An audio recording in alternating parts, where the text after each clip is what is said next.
دنیا میں ہر رشتہ دار سے، ہر رشتے سے اپنی محبت کا اقرار کر لیا، مگر آج تک اللہ سے نہیں کیا۔ آپ بتائیں آپ میں سے کتنے لوگ ہوں گے جنہوں نے اللہ سے یہ اقرار کیا کہ یا اللہ مجھے آپ سے بے پناہ محبت ہے، میں آپ سے راضی ہوں، یا رب تو بھی مجھ سے راضی ہوں۔ اولاد سے کہہ دیا، بیوی سے کہہ دیا، ماں سے کہہ دیا، والدین سے کہہ دیا، ہر رشتے سے کہہ دیا۔ صرف ایک اللہ کی ذات ایسی ہے جسے ہم نے کبھی اپنے پیار کا اقرار نہیں کیا، کبھی اس کی چیزوں کو محبت سے، جیسے ہم اپنی اولاد کو سینے سے لگاتے ہیں، کیسے محبت کرتے ہیں، چومتے اسے، دل پر ہاتھ رکھ کے کہیں کبھی قرآن کو اتنی محبت سے سینے سے لگایا کہ یہ میرا رب کا کلام ہے، کبھی اسے ایسے چوما ہے جیسے کبھی اولاد کو چوما ہے، جس سے محبت ہو اسے چومتے ہو؟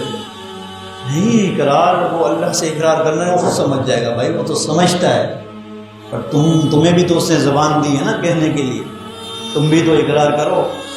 جس دن آپ اللہ سے محبت کا اقرار کرنا شروع ہو جائیں گے، دنیا کی محبت ایسے غائب ہو جائے گی۔ یہ جو ہر کوئی کشمکش میں لگا ہوا ہے نا، بھائی سے نفرت، بیوی سے نفرت، اولاد سے نفرت، اور دنیا ہی کمانے میں نہ احساس، نہ احترام، نہ عبادات، نہ اللہ کا خوف، یہ سب ایک دم لمحوں میں آ جائے گا۔ اور اس سے محبت کا اقرار تو کریں۔ یہ مہینہ محرم کا ایسا ہے، بہت سی انبیاء کی خطاؤں کی مغفرت کی دعائیں قبول ہوئی ہیں۔ حضرت آدم علیہ السلام کی مغفرت ہوئی، جو ان سے خطا ہوئی، معافی مانگی، اللہ نے قبول کر لیا۔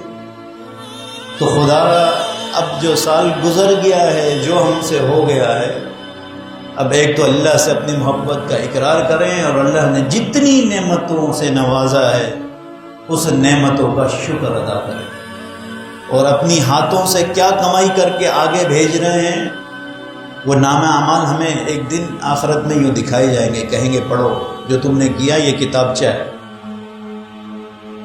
اللہ فرمائیں گے یہ تیرا نامہ اعمال ہے، تو پڑھ لے، اگر اس میں کوئی غلطی ہے، کوئی تبدیلی ہے تو میں گواہ بھی پیش کروں۔